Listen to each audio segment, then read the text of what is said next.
One can't have all his desires fulfilled. Some wish or the other will remain unfulfilled. Well, that's how life is. It happens with everyone.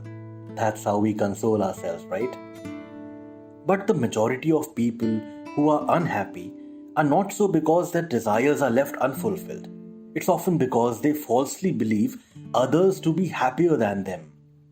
This is the source of their constant unhappiness. This constant comparison.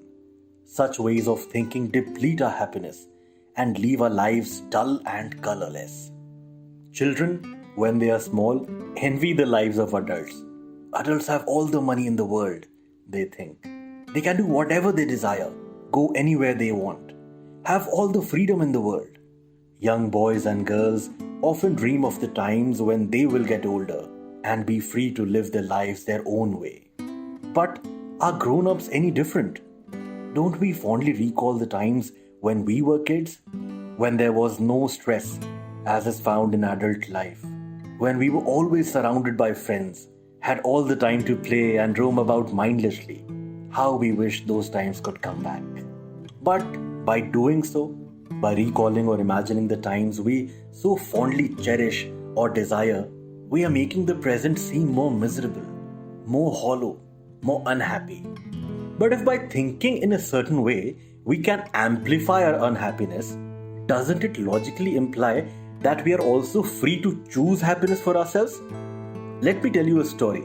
An investment banker went on a holiday to a village to spend some time close to nature. At the beach there one day, he met a fisherman.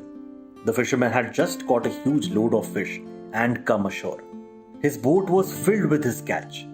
This made the banker very happy. He praised him for it and also asked him as to why he came so early from the ocean. After all, it is still just the afternoon. He could have caught so much more.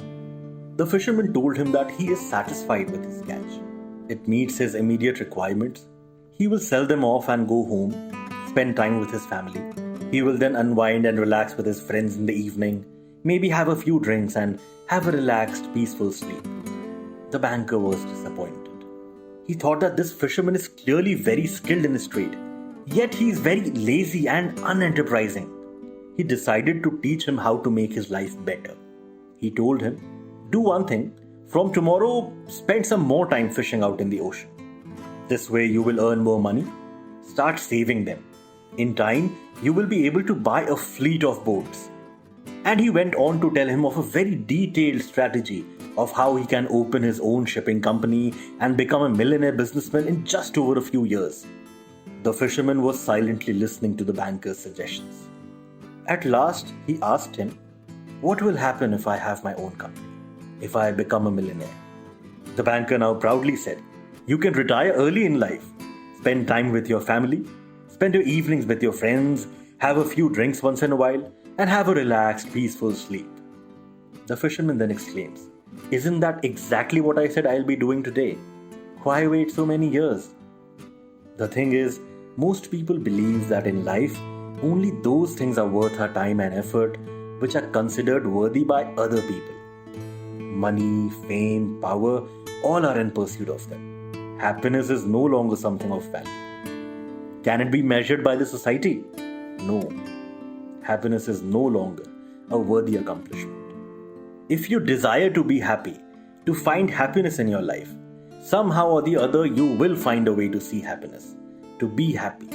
But if success, material accomplishments is all that you desire, all the while ignoring the possibility of a happy and fulfilling life, not welcoming happiness with an open heart, well, success and accomplishments may knock at your door someday, but happiness will also feel unwelcome and choose to pass by.